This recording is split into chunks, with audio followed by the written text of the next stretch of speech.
Hi coaches, this is Bridget Johnson, and our topic today is the triple bind.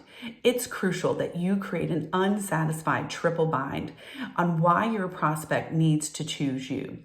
What do you offer that no one else does? In a real life example, I'm going to use myself. Why does FPG need to choose me as their head of training? What do I have that others don't? I'm a top performer with over 20 years experience in sales.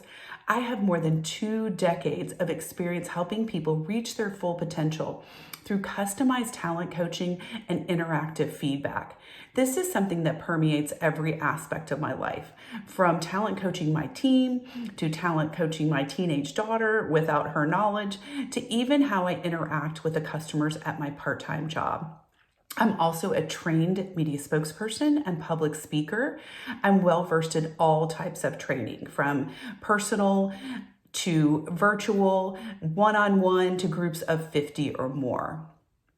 Enough about me. Let's move on to our next topic. So the next topic today is leashes.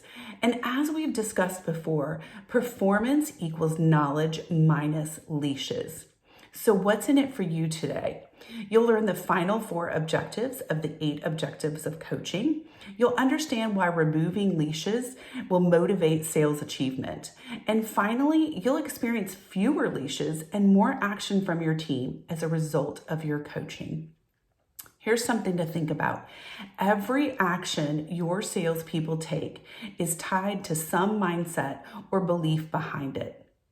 Let that sink in. Every action is tied to some mindset or belief. What if they don't believe that they can do something? That's why we must remove leashes. These final 4 objectives will help you accomplish that. So let's get started. Objective 5 in the 8 objectives of coaching is believe. Ask your team these 3 belief questions. Do you believe it will work? Basically, do they believe in the process? If the answer is yes, move on to the next question. If the answer is no, ask them what part of the process they don't believe in. Next, ask them, do you believe you can do it? This is a personal belief check. And lastly, ask them, do you believe it will work 100% of the time? A yes answer to this question is crucial, because if leashes aren't removed before they start the process, they will miss out on sales. Objective 6 is will. Will you do this now and with your next customer? This is where you gain their commitment. Objective 7 is when. This is all about accountability. When will you follow up with them? You must set a timeline for follow-up. If your follow-up is vague, then you're far less likely to get results. Objective 8 is celebrate. You want to future pace this celebration. So that means celebrating their future successes. You might say something like, I can't wait to celebrate your success with your next customer. During this step, it's also important to focus on the effort more than the result. While results are important and our ultimate goal, the effort is more important here. Their effort using the process will create a habit so that they use the process every time.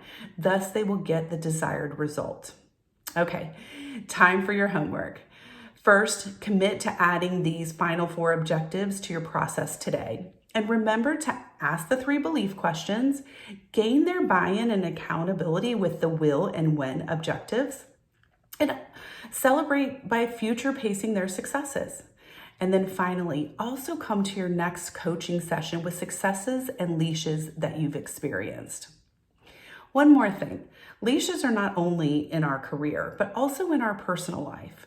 Take me, for example. I had to cut my own leashes and affirm that I am enough.